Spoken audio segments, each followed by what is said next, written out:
সড়ক জুড়ে যানবাহনের এমন দৃশ্য গাজীপুরে না, এটি কোনো যানজটের চিত্র নয়। ফিলিং স্টেশনে তেল নিতে এসে চালকদের অপেক্ষার সারি দীর্ঘ হতে হতে শুক্রবার সকালে তা ছাড়িয়ে যায় কয়েক কিলোমিটার। এক পর্যায়ে বন্ধ হয়ে যায় ঢাকা ময়মনসিংহ মহাসড়ক। তো রাত্রে 3:20 থেকে পাম্পে এখন পর্যন্ত পাম্পে সিঁড়িতে উঠতে পারতেছি না।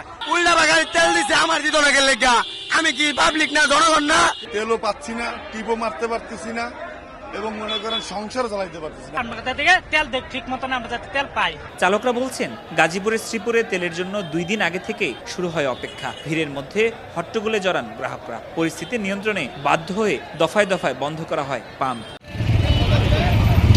একই চিত্র টাঙ্গাইলেও তেলের জন্য ফুরাচ্ছে না অপেক্ষা। পর্যাপ্ত জ্বালানি মজুদ আছে। সরকারের এমন ঘোষণার উল্টো চিত্র ফিলিং স্টেশনগুলোতে। লম্বা সময় দাঁড়িয়ে থেকেও অনেকেই ফিরছেন তেল না নিয়েই। সময় মতো তেল পাইতেছে না, পাম্পের মালিকরা তেল দিতে পারতেছে না, এই জন্য বিভিন্ন প্রকার ঝামেলা হইতেছে। তেলের পিছনে ঘুরে সময় নষ্ট করতেছে। অফিসের কর্মঘণ্টা আমরা ঠিক মতো কাজ করতে পারতেছি। তেলের কারণে আমি কুরিয়ারের কাজ করতে পারতেছি না, কুরিয়ারের কাজ করতে সমস্যা হইতেছে। তেল পাচ্ছি, কোথায় পাচ্ছি? বাইরে তেল পাচ্ছি, 200 টাকা লিটারের তেল পাচ্ছি। পর্যাপ্ত মজুদ নেই মুন্সিগঞ্জের বিভিন্ন পেট্রোল পাম্পগুলোতে। জেলায় 19টি পাম্পের মধ্যে কোথাও অকটেন বা কোথাও ডিজেল নেই, আবার অনেক স্থানে একেবারেই শূন্য জ্বালানি। ঢাকার অবস্থাও শোচনীয়। বেশিরভাগ পাম্প বন্ধ।